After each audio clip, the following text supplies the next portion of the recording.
अस्सलामुअलैकुम दोस्तों, मेरा नाम है वकास हैदर और आप देख रहे हैं हैदर टीवी। दोस्तों, आप में से बहुत से लोग नॉर्थ कोरिया के बारे में जानते होंगे। ये दुनिया का एक ऐसा मुल्क है जहां कोई भी शख्स अपनी मर्जी से ज़िंदगी नहीं गुजार सकता।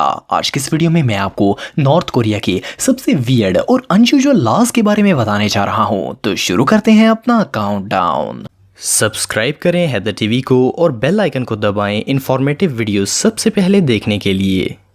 Number 7, 3 generation punishment rule. दोस्तों, नॉर्थ कोरिया एक बहुत ही मिस्टीरियस और अनयूजुअल कंट्री है। ये मुल्क कई सदियों से कम्प्लीटली आइसोलेटेड है और बाहर की दुनिया से इसके रिलेशंस ना होने के बराबर हैं। इसकी वजह यहाँ के अजीबोगरीब रूल्स हैं। आम ममालिक में जब कोई इंसान क्राइम करता है तो इसकी सज़ा सिर्फ और सिर्फ इसी को मिलती है, लेकिन नॉर्थ कोरिया में ऐसा नहीं होता। यहाँ अगर कोई बंदा कोई बड़ा जुर्म करता है तो इसकी सज़ा इसकी पूरी फैमिली को दी जाती है। इन सबको कैद कर लिया जाता है और उम्र कैद की सजा दी जाती है। सजा के इस वियर्ड तरीके को किन पनिशमेंट कहा जाता है। इन कैदियों के बच्चे भी इन्हीं जेल्स में पैदा होते हैं और इन्हें भी उम्र कैद की सजा दी जाती है। और आप बिलीव नहीं करेंगे कि इस पैदा होने वाली जनरेशन के बच्चे भी जेल में ही पैदा होते हैं और वो भी अपने ग्रैंड पेरेंट्स के जुर्म की सजा भुगतते हैं। सुनने में तो ये बात बहुत ही स्ट्रेंज लगती है, लेकिन ये सच है। मुजरिमों को सजा देने का यह तरीका पहले चाइना, जापान, जर्मनी और सोवियत यूनियन में भी यूज किया जाता था, लेकिन वक्त गुजरने के साथ साथ ये खत्म हो गया। लेकिन नॉर्थ कोरिया के अंदर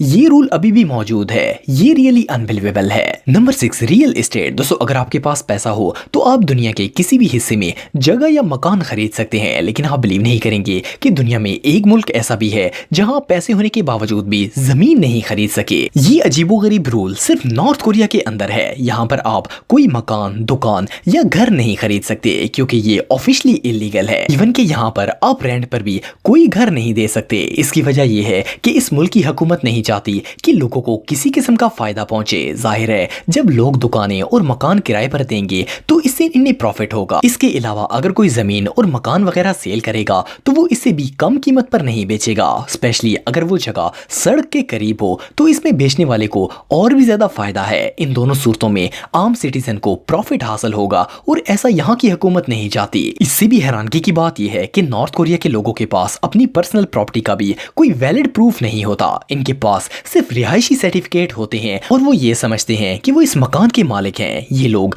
पेपर्स ना होने की वजह से इसे सेल नहीं कर पाते। इसके बावजूद बहुत से लोग इलीगली जायदादें सेल और परचेज करते रहते हैं, लेकिन अगर कोई पकड़ा जाए तो इसे सजा दी जाती है और इसे जुर्माना भी अदा करना पड़ता है। Number 5, western clothes. दोस्तों, दुनिया का हर इंसान अपने ट्रेडिशन और चॉइस के हिसाब से अपने कपड़े पसंद करता है। आप चाहे दुनिया के किसी भी मुल्क में रहते हो, आपको अपनी मर्जी का लिबास पहनने की मुकम्मल आज़ादी होती है। ये हर इंसान का बुनियादी हक होता है। लेकिन आपको जानकर हैरानगी होगी कि नॉर्थ कोरिया में आप अपनी मर्जी के कपड़े भी नहीं पहन सकते। सुनने में तो ये बात इम्पॉसिबल लगती है, लेकिन ये रियल है। इस कंट्री में ये अजीबोगरीब रूल पाया जाता है कि यहाँ पर आप जीन्स नहीं पहन सकते। उसकी वजह यह है कि ये वेस्टर्न कल्चर को रिप्रेजेंट करती है और इस मुल्क की गवर्नमेंट चाहती है कि लोग अपने कल्चर को फॉलो करें। इन लोगों के ट्रेडिशनल लिबास का नाम हैनबोक होता है। यहाँ के मर्द और औरतें सदियों से इस लिबास को पहनते चले आ रहे हैं। अगर इस कंट्री में कोई बंदा जीन्स में नजर आ जाए तो इसे अरेस्ट कर लिया जाता है और सजा दी जाती है। स्पेशली नॉर्थ कोरिया के शहर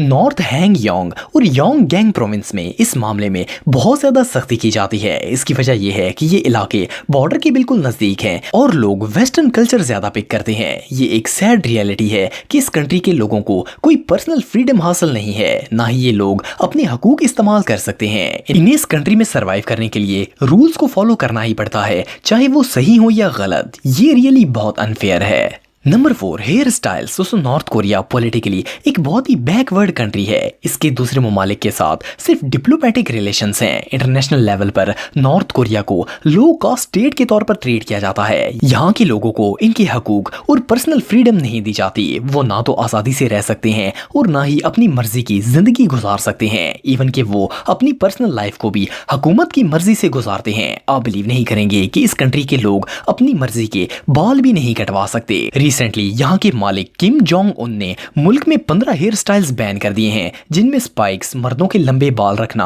और डाइड हेयर शामिल है। यहाँ तो कोई बंदा अपने बाल कलर भी नहीं कर सकता। सिर्फ इतना ही नहीं बल्कि इस कंट्री में आप नाक में भी छेद नहीं करवा सकते। लड़कियों को सिर्फ कानों में छेद करवाने की इजाजत होती है ताकि वो इनमें ज्वेलरी पहन सके। सुनने में तो ये बात फेक लगती है लेकिन ये रियल है। इसके अलावा एक और अनयूजुअल बात ये भी है कि नॉर्थ कोरिया में पॉप म्यूजिक भी बैन है। बहुत से पॉप बैंड्स जैसे कि BTS और ब्लैक पिंक वगैरह यहाँ पर कंप्लीटली बैन है। गवर्नमेंट का कहना है कि इन सब चीजों की वजह से वेस्टर्न कल्चर को फरोग मिलेगा। यहाँ के लोग वेस्टर्न कल्चर को अपनाने लग जाएंगे और इनकी अपनी वैल्यू खत्म हो जाएगी। इस कंट्री के रूल्स सच में बहुत अजीब हैं। Number 3, religion. दोस्तों, इस वक्त दुनिया में तकरीबन 4300 मज़ाहिब हैं और हर मुल्क का आइन इसमें रहने वाले लोगों को मजहब की पूरी आज़ादी देता है। आप वहाँ पर जैसे चाहें इबादत कर सकते हैं और मजहबी त्यौहार मना सकते हैं। लेकिन इसके बावजूद दुनिया में चंद ममालिक ऐसे भी हैं जहाँ रिलीजन को लेकर बहुत सी पाबंदियां लगाई जाती हैं। नॉर्थ कोरिया भी इन्हीं ममालिक में से एक है। यहाँ पर मजहबी आज़ादी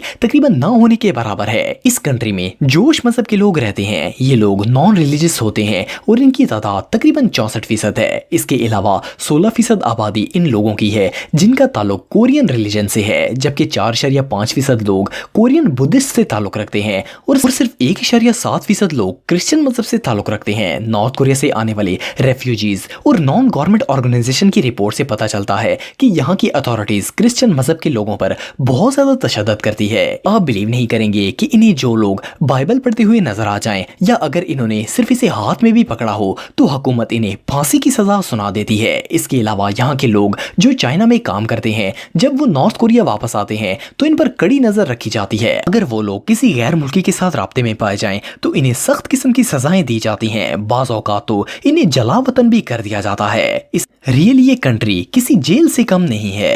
नंबर 2, नो लग्जरी प्रोडक्ट्स। दोस्तों, आजकल हर कोई ब्रांड की बात करता है और ब्रांड ही यूज करना पसंद करता है। ज्वेलरी से लेकर शूज तक हर चीज ब्रांडेड होती जा रही है। बड़ी बड़ी कंपनीज अपने प्रोडक्ट बनाकर दुनिया के तमाम ममालिक में भेजती हैं जहां पर इन्हें सेल किया जाता है। लेकिन नॉर्थ कोरिया दुनिया का एक ऐसा मुल्क है जहां पर हर तरह की ब्रांडेड और लग्जरी चीजें सख्ती से बैन है। 2006 में जब north Korea nuclear power country बना था तो यूनाइटेड नेशन ने इस पर बहुत सी पाबंदियां लगा दी थी। इनमें से एक ये भी थी कि इस मुल्क से कोई भी ब्रांडेड प्रोडक्ट जैसे कि luxury bikes, cars, expensive jewellery, branded clothes और इस तरह की दूसरी चीजें ना तो इंपोर्ट की जा सकती हैं और ना ही एक्सपोर्ट। उस वक्त से नॉर्थ कोरिया में ये चीजें बैन है। इवन कि कोई भी लग्जरी कंपनी इस कंट्री में आकर अपने प्रोडक्ट को सेल नहीं कर सकती। लेकिन जो लोग बहुत रिच हैं इनको इजाजत है कि वो दूसरी कंट्री से लग्जरी प्रोडक्ट मंगवा सकते हैं। अदरवाइज जो लोग इन चीजों को बाहर से मंगवाना अफोर्ड नहीं कर सकते वो इसी मुल्क की बनी हुई मसनूआत यूज करते हैं। इवन कि किम जोंग उन के लिए भी लग्जरी प्रोडक्ट्स दूसरे ममालिक से मंगवाए जाते हैं। ये रियली बहुत स्ट्रेंज है। Number 1, no vacation. दोस्तों, जब किसी मुल्क में वेकेशंस होती हैं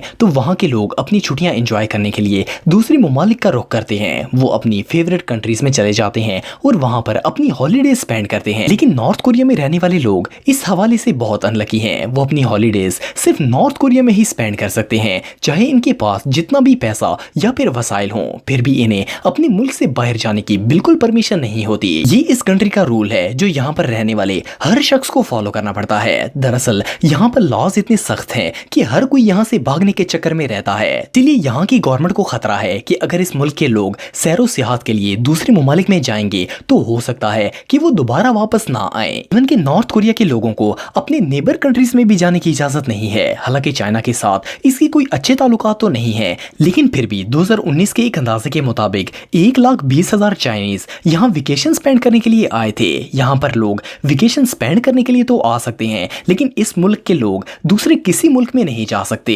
इवन कि हर साल वेस्टर्न कंट्री से भी सिर्फ 5,000 लोग ही यहाँ घूमने के लिए आते हैं। ये कंट्री वाकई में बहुत वियर्ड है। दोस्तों, अगर आप मेरे व्लॉगिंग चैनल को सब्सक्राइब करना चाहते हैं तो इस आइकन पर क्लिक करके सब्सक्राइब कर सकते हैं। आज के लिए इतना ही दोस्तों, नेक्स्ट वीडियो तक के लिए अल्लाह हाफिज।